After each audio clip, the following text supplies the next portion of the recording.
My name is Shalev, and this presentation is about a new Minimax theorem for randomized algorithms for Fox 2020. This is joint work with Eric Blais. All right. So in this talk, I'll briefly mention our main results, which are new Minimax theorems for randomized algorithms in a variety of models, as well as two tools which might find other uses. One tool is a general minimax theorem for the ratio of bilinear functions. And the second tool is this forecasting algorithms or scoring rules framework that I'll discuss. Okay, so what are our main contributions here? To describe it, first let's go over Yau's minimax theorem. This is a classic result about randomized algorithms. Yau's minimax theorem says, suppose we fix a function f that we wish to compute. Okay. And let's assume that f has a finite input set. Yau's minimax theorem says, for any fixed bias level gamma, there is a distribution mu over the inputs, such that computing f to bias gamma against mu is as hard as computing f to bias gamma on worst case inputs. So to restate here a little bit, we're dealing with some kind of randomized model here. And with this randomized model, we could always evaluate its bias on worst case inputs if we choose, where the bias is measured with respect to the internal randomness of the algorithm. And here by bias, I mean how much the success probability is above a half. Okay.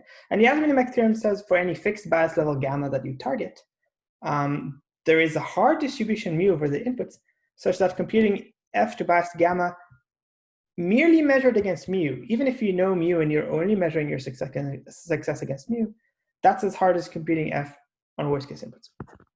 It's a very useful theorem for proving lower bounds. Our goal in this work is to get mu to be independent of the bias level gamma, to get a single distribution mu that works for all bias levels gamma. Unfortunately, this is false in general. Instead, what we do is we combine it with amplification. So another property of randomized algorithms in many models is that you can take a randomized algorithm with bias gamma and you can repeat it several times and take the majority vote of its outputs. If a single run has cost t, then if you repeat 1 over gamma squared times, what will happen is your cost will be t over gamma squared, but your bias will increase from gamma to something constant, like maybe 1/3.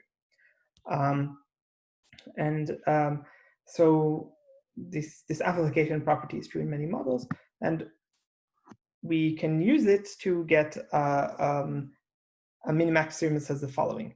There is a distribution mu such that for any bias level gamma, computing f to bias gamma against mu requires cost at least gamma squared times r of f, where here r of f is the cost of computing f to bounded error, the worst case, on worst case inputs. Okay, so this is similar to the above statement, except instead of saying that it's as hard as computing f to bias gamma, we say it's as hard as gamma squared times the cost of computing f to bounded error, okay, which can be smaller, is never larger because of amplification. So to make this a bit more concrete, in some computational model, Yau's minimax theorem roughly says for all functions, and for all bias levels, there exists a distribution mu such that the cost of computing f to bias gamma against mu, this is this r subscript gamma superscript mu of f, this cost is at least the worst case cost of computing f to bias gamma. This is Yau's minimax principle, or minimax theorem. This is the false minimax theorem. It says the same thing as Yau, but with the last two quantifiers reversed. Okay, this is exists mu that works for all gamma. This would be false in many models of computation. Our minimax theorem instead says, well, we reverse the quantifiers, but we replace the right-hand side with gamma squared times r 1/3 of f. This is the worst case cost of computing f to bounded error. Okay. So this is our minimax theorem, and this happens to be true. The right-hand side is in general smaller than the right-hand side of the previous two lines. And we even have a stronger version of our minimax where instead of bias gamma, we measure the success using a score eta. And we have to define what it means to compute f to score eta against a distribution mu. That's this r hat quantity. We'll talk about this a bit later in this talk. But this is a formally stronger statement. Now, this Minimax theorem works in most models of computation that satisfy two properties. Number one, the model needs to satisfy Yau's Minimax theorem. And number two, amplification. If it satisfies both of these, probably our techniques will work. In particular, we show a theorem like this for randomized query complexity, communication complexity, some circuit models. We have a version of the hardcore lemma with, again, the quantifiers reversed like this. Quantum query and communication complexity, polynomial degree, and approximate log rank. And in the paper, we have exact theorem statements for each of these models. Some of them lose log factors, others don't. Okay. And just one more type of Minimax theorem we present is in some models we can give a transcript interpretation of our Minimax theorem. So I'll briefly talk about what a transcript is for an algorithm. Let's say we're in query complexity and our input is a string like x here. A deterministic query algorithm can be written like this. It's a decision tree where the nodes tell you what to query. The internal nodes tell you what to query. You go left or right depending on your query result, and the leaves tell you what to output at the end. A randomized query algorithm is a convex combination of deterministic ones. So it looks like this. So a transcript for a randomized algorithm is like this. It's basically a path down one of the trees in the support of the randomized algorithm. Okay, so it's what you would see if you were to run the randomized query algorithm once and just observe what it's doing. So you would see it query some positions, and you would see the answers to those queries, and you won't really see much else. Although I suppose you would see the algorithm's internal randomness as well, so you would know which tree is being run. Okay, so that's what we call the transcript of a randomized algorithm. So actually, you can use this to define the transcript tran a mu to be a random variable. A random variable where there's actually two sources of randomness here. One is the internal randomness of A, and the second is the randomness of the distribution mu over inputs. So this is a well-defined random variable. Now, suppose we had two distributions, 1 over 0 inputs and 1 over 1 inputs. And you can pretend, imagine for concreteness that the mixture of those two distributions is the hard distribution for that function. Okay, so the two distribution mu0 and mu1 are chosen so that they're hard to distinguish from each other, although mu0 is only over 0 inputs and mu1 is only over 1 inputs. And we can measure the success of an algorithm A by the distance between these two random variables, or the distance between their distributions. The one random variable is the transcript of A on mu0, and the other is the transcript of A on mu1. So you can say an algorithm intuitively succeeds in computing the function if it behaves very differently on 0 inputs and 1 inputs, on mu0 and on mu1. And it intuitively fails if, just by looking at the transcript, you cannot tell the 0 distribution from the 1 distribution apart at all. Then it means, of course, you fail to compute the function. Now, it turns out that the total variation distance between these two random variables it exactly corresponds to the bias that the algorithm A makes against mu, where if you label the leaves of the algorithm A correctly, then it will become exactly the bias. However, the Hellinger distance between the two distributions turns out to have some nicer properties here. And so our main theorem statement can be written like this.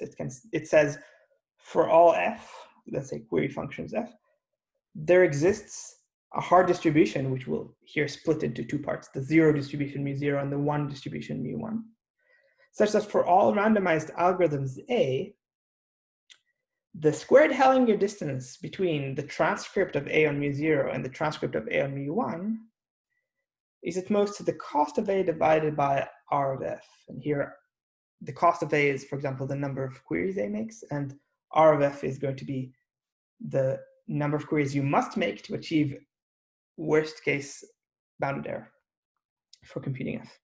So what is this saying intuitively? This is saying, suppose you used an algorithm A, you picked an algorithm A that just made way too few queries. Okay, you know it's making way fewer queries than R of F, the amount required to compute F. Well, in that case, A is going to fail miserably to distinguish the zero distribution from the one distribution. In fact, its transcript on the zero distribution will look the same or similar to its transcript on the one distribution in the squared Hellinger distance, measured in squared Hellinger distance. Okay, and this is equivalent to the stronger version of our minimax from a couple slides ago. This works in communication complexity as well. In fact, in communication complexity, there is an even more natural notion of transcript, which is just everything Alice and Bob say to each other. And cost of A actually can even be replaced by the expected cost. So this is the expected number of queries A makes against the hard distribution. In fact, even against one of mu0 or mu1 of your choice, so like the minimum of the two. You can put that on the right-hand side and get a statement which is still correct and stronger. Okay, so now this transcript interpretation I think is really nice. However, it only works in models where transcript is well defined to begin with. So you know, it's hard to define what the transcript means in, say, for randomized circuits. But for coherent communication complexity, I think this is a very nice interpretation of our minimax. Okay, so now let me go briefly over a couple tools that we used to prove these new minimax results. One is a minimax theorem for the ratio of bilinear functions. So a normal standard minimax theorem you may have seen before. For example, the one used by Yao, which is the von Neumann's minimax.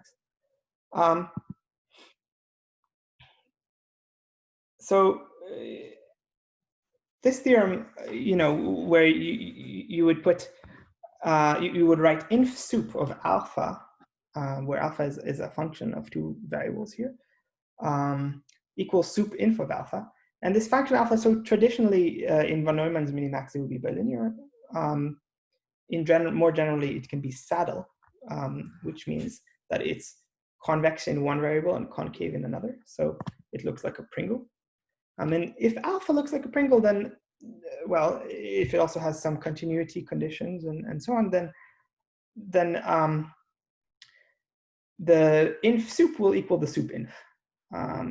You need a bit of compactness requirements and a few details, but roughly speaking, if alpha is saddle, if it looks like a Pringle, then this will hold. This is actually a special case of an even more general statement called Science Minimax Theorem. And science says not only can you replace alpha, say that it must be saddle, it's even sufficient for it to be merely quasi-saddle. Okay, and that turns out to be a stronger statement because quasi-saddleness is significantly weaker of a property compared to being saddle. That means you're quasi-convex in one variable, quasi-concave in the other. As well as some mild continuity and compactness requirements, and sets must be convex and so on. So in our setting, what we did is we used Saron's minimax to show the following. We showed that you can take you can prove a minimax theorem or an inf sup theorem, I suppose, for ratios of bilinear functions. So here, cost and score are each going to be bilinear. Score with a superscript plus is going to mean that we take the maximum of 0 and the score. So we don't allow it to be negative at the bottom, at the denominator, I mean. And we interpret a division by 0 to be infinity. Okay. So this is Sion's minimax. Sorry, this is our minimax, which follows from Sion's minimax. So I guess what I'm saying is this is not too difficult to prove, you know, because all you need to show is that this ratio that you get at the end of the day is going to be a quasi-saddle function. So in other words, minimax theorem applies to ratios of bilinear functions rather than just to bilinear functions themselves. And it even works if cost and score are merely saddle, although it does not work if they're quasi-saddle. So, the ratio of two saddle functions is going to be quasi-saddle if you're careful about what happens around 0. But that's not true for the ratio of quasi-saddle function. Okay. Now this is probably not new. However, we can't really find a good reference. We just think it must be known already. We do think it's new to computer science. We haven't really seen this kind of minimax theorem for ratios be used in computer science in the past. So we think that part of our contribution here is basically sort of popularizing this insight that you are allowed to do a min-max theorem for ratios of bilinear functions, rather than just a standard bilinear function. A minimax theorem for a bilinear function, which is what is used in Yau's minimax theorem. Okay. Now, you can try to say, okay, I can already sort of see maybe how you guys prove the original minimax theorems at the beginning of the talk.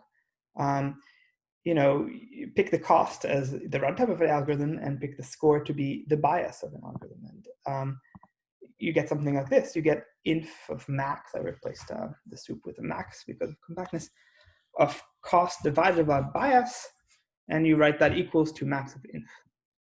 Now, this is actually a true theorem, but it's not what we want. It's not very interpretable. It's not clear what this ratio of cost to bias gives you. What we would really have liked to have is to have the left-hand side be cost divided by bias squared. And the reason that would be nice is that then we could use the R amplification theorem to turn the left-hand side into the worst case cost of computing f to bound error. Because amplification for randomized algorithm costs 1 over bias squared.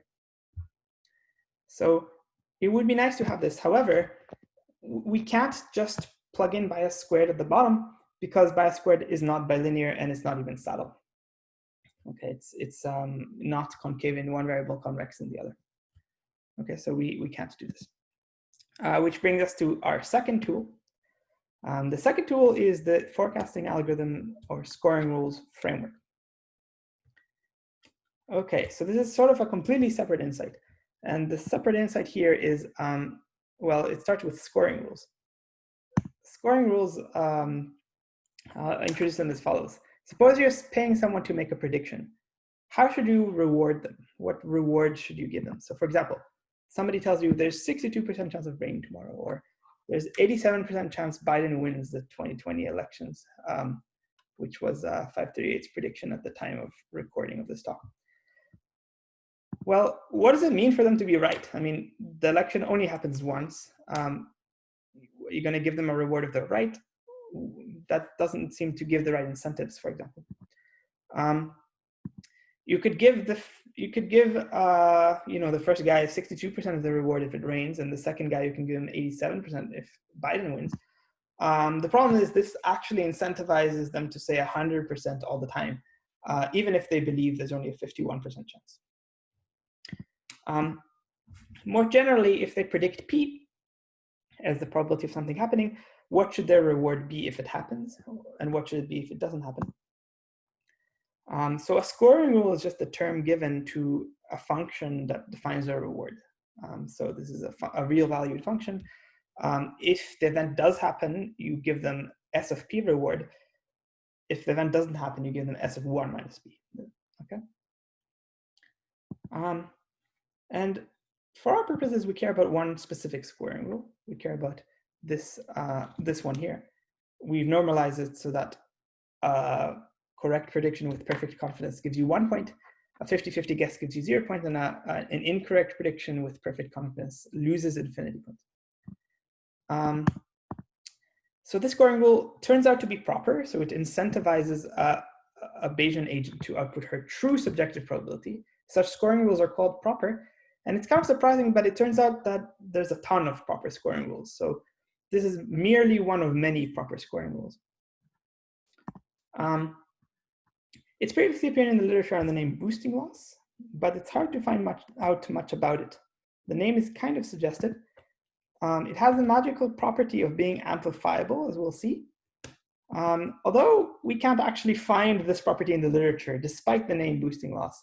So, I assume somebody maybe figured out something similar, but, we haven't found it in the literature.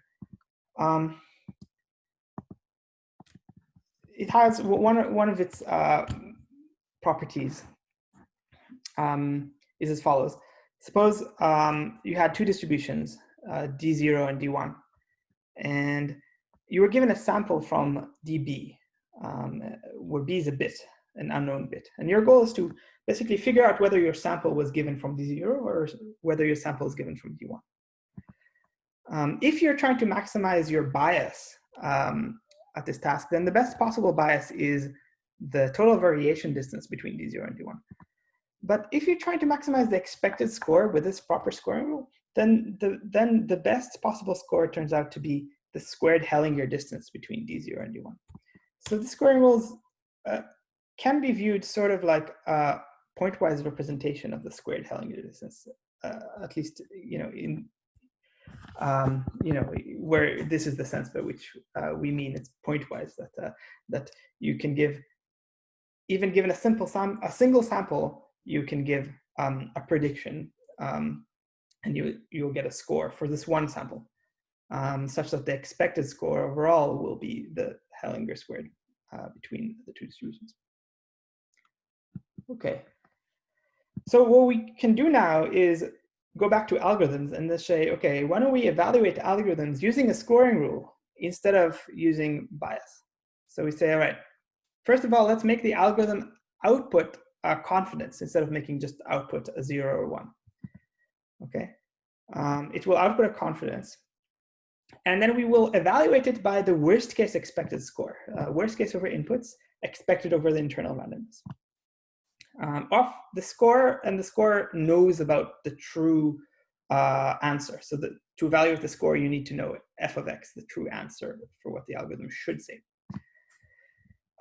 Yeah, note that there's nothing Bayesian anymore because we're doing worst case over inputs. The only randomness is the internal randomness of R. Okay, so there's no distribution of the inputs anymore. It turns out in this model, the worst case expected score for forecasting algorithm can be amplified. So we can run the algorithm several times on an input to get various different predictions. And we can combine them basically by multiplying the odds ratios. And the guarantee will be that the expected score of this combined algorithm, this algorithm will repeated k times and combine the scores, the expected score of the new algorithm is exactly 1 minus s to the k, where s was the expected score of the old algorithm. So this is a kind of really cool amplification property of forecasting algorithm with this one special scoring rule. Now, basically, because the worst case expected score can be amplified linearly, then we can plug this into the Minimax theorem that we had before for ratios. And the left-hand side will now become R of f by amplification. So now we can amplify the left-hand side and say the left-hand side is R of f. And the right-hand side will guarantee the existence of the distribution mu with the right properties. And finally, it turns out that for the magical scoring rules, the best expected score is quadratically related to the bias of an algorithm. So you can get the other Minimax theorem from this one by using this quadratic relationship.